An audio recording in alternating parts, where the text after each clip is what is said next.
everyone. Welcome to our JTSC News channel. This is Kithani Anjali reporting from Julelal Trust School and Junior College. Before moving to top 20 news of 2020, let's see the top news in our town. Admissions for 2021 and 2022 will start at Julelal Trust School and Junior College and Julelal Trust International School from 2nd January 2021. So hurry up, take admissions, book a demo class. For any query, contact us or even visit our website too. So hurry up parents, grab the opportunity and let your children become the part of this great institute. Thank you. Good morning. Myself reporter Khushi Sore from Julelal Trust School and Junior College. We are watching the top 20 news of current year 2020. Today I am speaking about Mumbai blackout.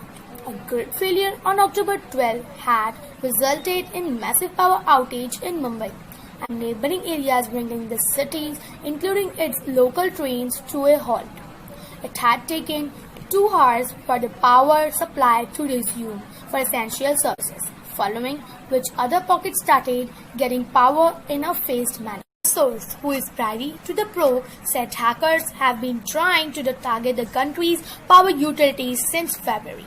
In June, a swarm of 40,000 pulses hacking attacks by non-state groups perpetually operating from China had used a type of malware to access and encrypt sensitive data of targeted private and public entities. A power supply provider in Jammu and Kashmir had also come under the hackers' attack. Thank you so much. That's all I wanted to say on this topic.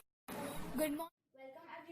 Here is reporter Lauri Kirti reporting from Julelal Trust School and Junior College. Today I am going to tell you something about locusts attacking India in 2020 during the lockdown period and due to pandemic situation of COVID-19. These desert locusts came in India from 11th of April and these were very destroyable. Northern Indian parts of India were also threatening from these locusts because they came from Pakistan to Rajasthan and from Rajasthan they gone to other variable parts of India like Uttar Pradesh, Madhya Pradesh, Punjab, Gujarat, etc. as well.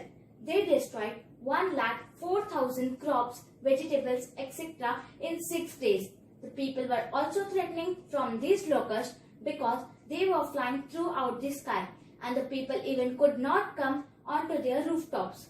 Many preventive measures were taken by the farmers and the state government of India, like they were beating the thalis and leading the smoke into their fields, but it doesn't work more.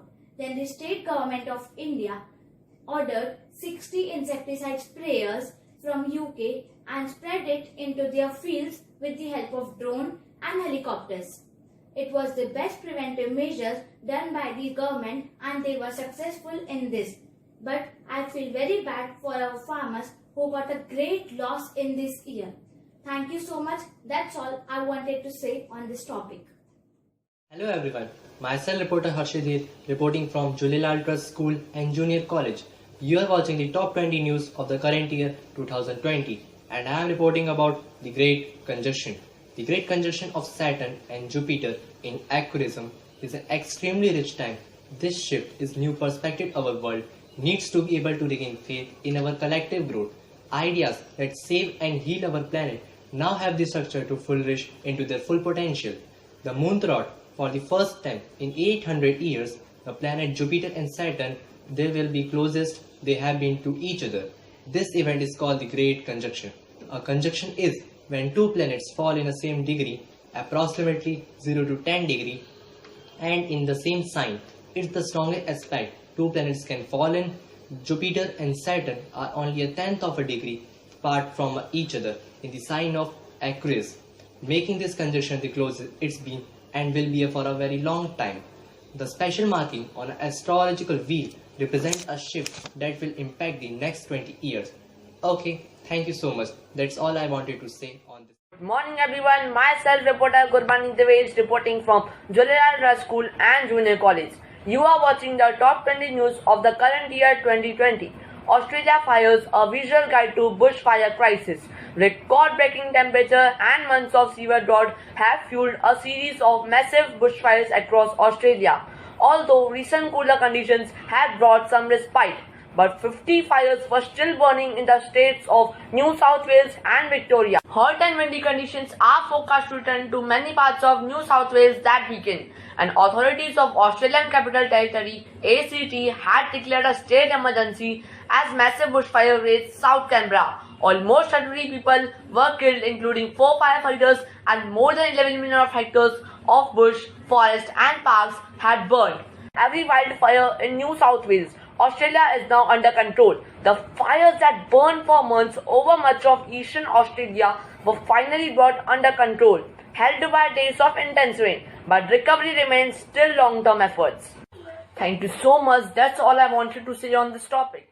Reporting from Julial Trust School and Junior College, and today I'm here with news on topic Uniform Civil Code. India has a common criminal code in CRPC and IPC, but civil laws are codified into personal laws that govern people on the basis of which religious communities they belong to.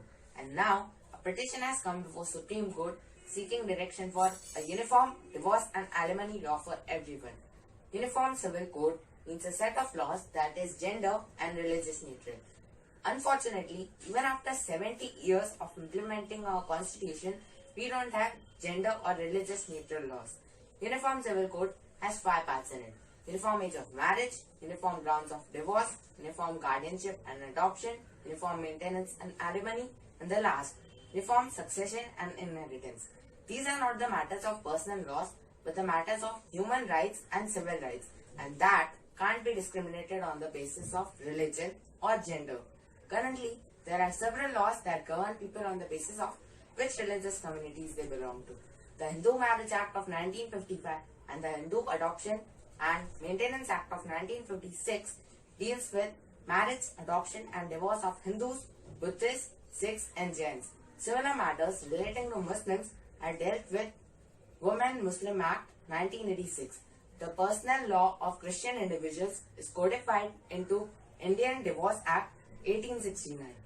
All these laws give way to one law known as Uniform Civil Code. Thank you.